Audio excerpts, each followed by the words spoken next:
Muito obrigado, André Anelli, diretamente de Brasília. Daqui a pouco você volta com mais informações. Por aqui eu já quero rodar o nosso time de comentaristas. Ontem o Segré até fez essa explicação, né, do que está sendo discutido no STF, que é a possibilidade ou não do presidente editar esse decreto para aumentar o IOF e também da possibilidade ou não do Congresso reeditar esse decreto a partir de um decreto legislativo. Já tínhamos duas ações, a do PL contra os decretos do presidente, a do PSOL contra o decreto legislativo do Congresso. Agora uma terceira.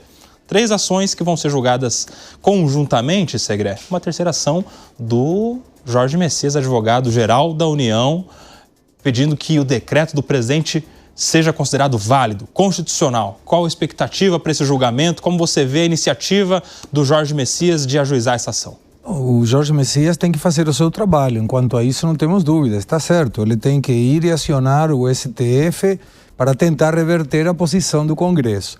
Mas o que está ruim pode ficar muito pior, porque em qualquer das opções, o governo vai ficar ferido.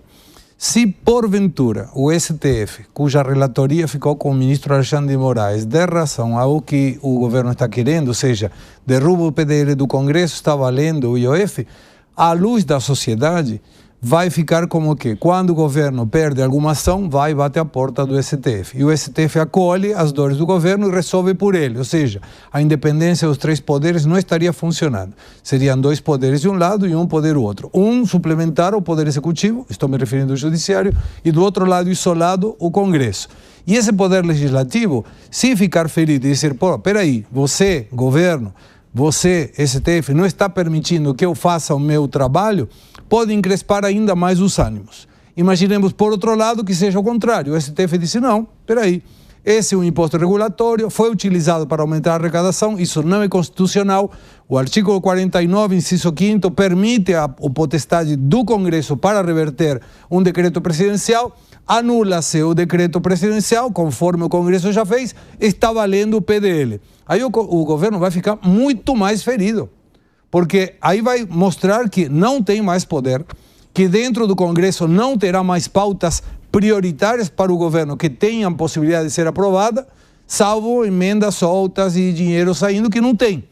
Então a situação do governo ficou ruim, seja qual for a determinação que o STF tome. Quero saber a sua opinião, José Maria Trindade. Como é que fica essa relação agora política? Porque a gente trouxe como destaque ontem, inclusive aqui no 3 em 1, que o presidente da Câmara, Hugo Mota, tinha dado um recado duro ao presidente a respeito do que poderia acontecer politicamente se ele entrasse nessa briga no STF. E aí, como é que ficam os ânimos em Brasília, hein, Zé?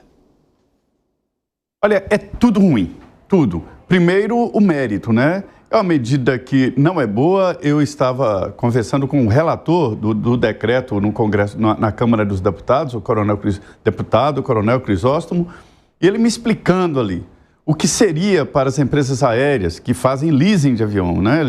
As empresas não compram, fazem leasing de avião. Ficaria impraticável, não daria para continuar, teria que devolver aviões.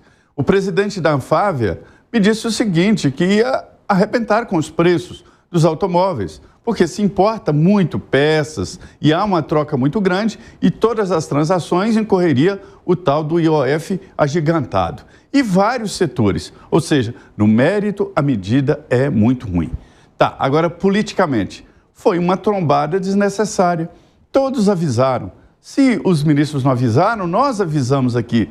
Nós falamos com bastante antecedência. 5 frentes parlamentares se uniram e claramente disseram: não admitimos o aumento de arrecadação, aumento de impostos.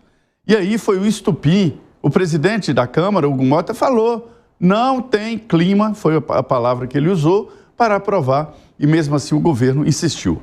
A estratégia que a gente vê revelada é a seguinte: o governo decidiu optar por uma luta aberta. A própria decisão de ir ao Supremo Tribunal Federal era desnecessário, porque o pessoal já apresentou o pedido lá, já é uma decisão de o seguinte: jogar para a plateia, ou seja, decidiu não perder calado mais. O governo vai perder gritando e chamando a população para ficar contra o Congresso Nacional. E isso aumenta a resistência do Congresso, mas o governo não está muito preocupado. Quando a ministra Gleisi Hoffmann foi para as Relações Institucionais, ela deixou muito claro de que a oposição seria tratada como oposição.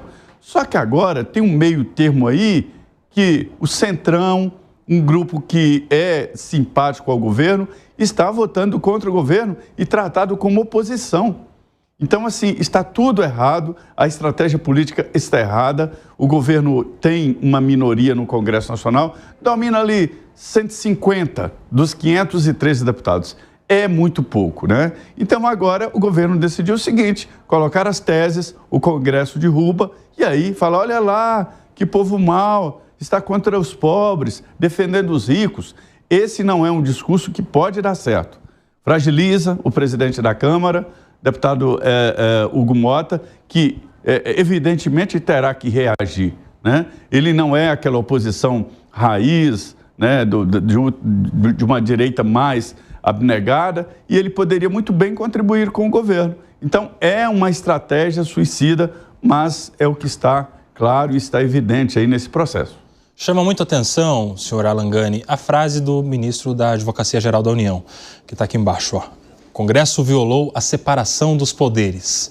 A gente está ouvindo isso do Poder Executivo levando o caso ao Poder Judiciário para questionar ato do Legislativo. Quem é que está violando separação de poderes aí nessa briga toda, hein, Alan Gani? Não, quem está violando claramente é o Poder Executivo, porque o IOF é um imposto regulatório, o COBA, e não é um imposto arrecadatório. E claramente o governo está utilizando de um imposto regulatório para fins de arrecadação. Tanto é que vai perder a arrecadação na ordem de 30 bilhões de reais. Agora, de qualquer maneira, a estratégia é muito ruim.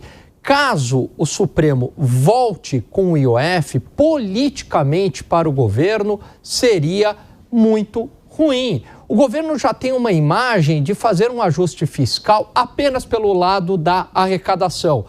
Foi noticiado na imprensa que a cada 37 dias ou há um aumento de imposto ou há a criação de um novo imposto. O que vai ficar para a população? Opa, não basta perder no Congresso Nacional, foi lá o Congresso Nacional, derrubou o IOF, recorreram à Suprema Corte para voltar um imposto. É isso que vai ficar para a população. Então, para o governo, é muito ruim do ponto de vista eleitoral. E também é ruim politicamente, por quê? Porque o Congresso derrotado certamente vai revidar no Poder Executivo. A gente já viu uma vez quando recorreram ao Supremo em relação às emendas e o problema está aí até hoje. Muito bem, eu quero ouvir o Fábio Piperno, que avisou nesse programa, mandou o recado para o governo. Não entra nessa, desestimula o pessoal, para com isso que já vai pegar mal. Você concorda com o Alan Gani nessa aí, ô Fábio Piperno? Vai pegar mal politicamente com o povo e com o Congresso, é isso? Duplamente um erro? Concordo com muito do que foi dito aqui, sim, do ponto de vista político. Politicamente, a mensagem que se passa para a sociedade é ruim. O que isso significa, por exemplo, para o meu amigo João, que está lá no Uber, por exemplo? Puxa vida, ele está ouvindo isso e fala, outra vez esses caras estão querendo aumentar imposto. Olha, outra vez eles vão para o STF para tentar enfiar mais um imposto goela abaixo da sociedade. É essa a mensagem. Dá para discutir do ponto de vista da lei se tem ou não tem razão, mas essa passa a ser uma questão agora secundária. Até porque o governo sabe que ele perdeu, inclusive com votos da base. Foram 398 deputados que votaram pela derrubada do projeto. É muita coisa, é muita gente. Então, brigar com essa turma agora não é o caminho mais inteligente. Agora, qual o recado político que o governo deveria dar para a sociedade? Olha, eu estou enviando para o Congresso, né, um projeto, por exemplo, que, em vez de ficar taxando todos vocês, né, enfim, trabalhadores, assalariados, né, motorista de aplicativo, taxista e tal, eu estou mandando, na verdade, um projeto que vai para cobrar algum imposto de renda, ou um pouquinho mais, de quem não paga ou paga muito pouco, que é o topo da pirâmide, que é o Bolsa Elite. Eu estou mandando um projeto para isso. Então, agora, vocês cobrem dos seus deputados, porque a minha parte em relação a isso eu estou fazendo. Não vamos taxar vocês, mas vamos taxar essa turma que não paga. Por que essa turma pode ficar isenta ou pagando pouco e vocês têm que pagar muito? Então, essa mensagem o governo não consegue passar. Fala, Segre. Piperno, eu te desafio, com muito respeito a você e a qualquer pessoa da audiência, a que traga um exemplo de uma pessoa que ganhe mais do valor que quiser, 10 mil, 15 mil, 20 mil reais, através de CLT. Desafio. Porque uma coisa é quando você faz sonegação tributária ou a lei te permite, como agora, você não pagar pela distribuição de lucros ou dividendos. Outra coisa é a elisão fiscal, em que através da lei você paga menos imposto. A grande maioria dos funcionários, diretivos, diretores, sócios e demais trabalham numa menção de pro labore, que paga imposto de renda e distribuição de lucros. Pessoas com altos cargos em qualquer tipo de empresa, de qualquer tipo de setor, eles vão ter com a maioria certeza absoluta de possibilidade de trabalhar como se fosse uma pessoa jurídica.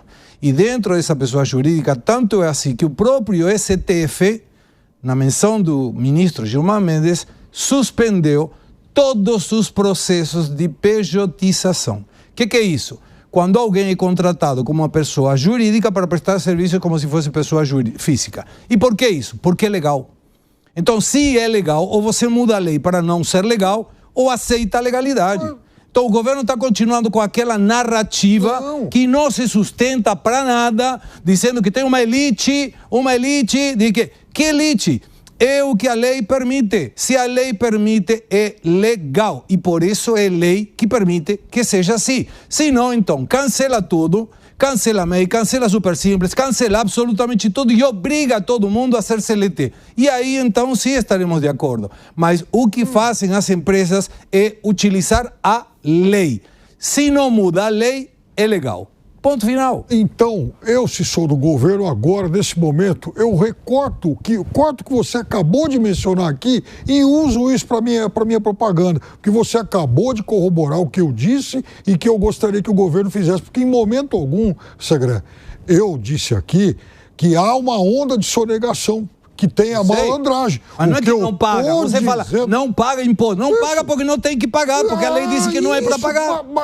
Eu acabei de falar aqui que eu gostaria que o governo tem que me enviar projetos, eu reforcei isso, enviar projetos para cobrar de quem não paga ou paga pouco. Mas eu não estou dizendo que tem ilegalidade, eu estou dizendo que é uma forma de se fazer justiça tributária. Se não for passar, e é possível, concordo com você, que é uma luta, que seria uma luta titânica, ou governo que mostre para a sociedade, ó, eu fiz a minha parte. Eu tentei mais distribuição. Agora, não passou porque o Congresso não quis.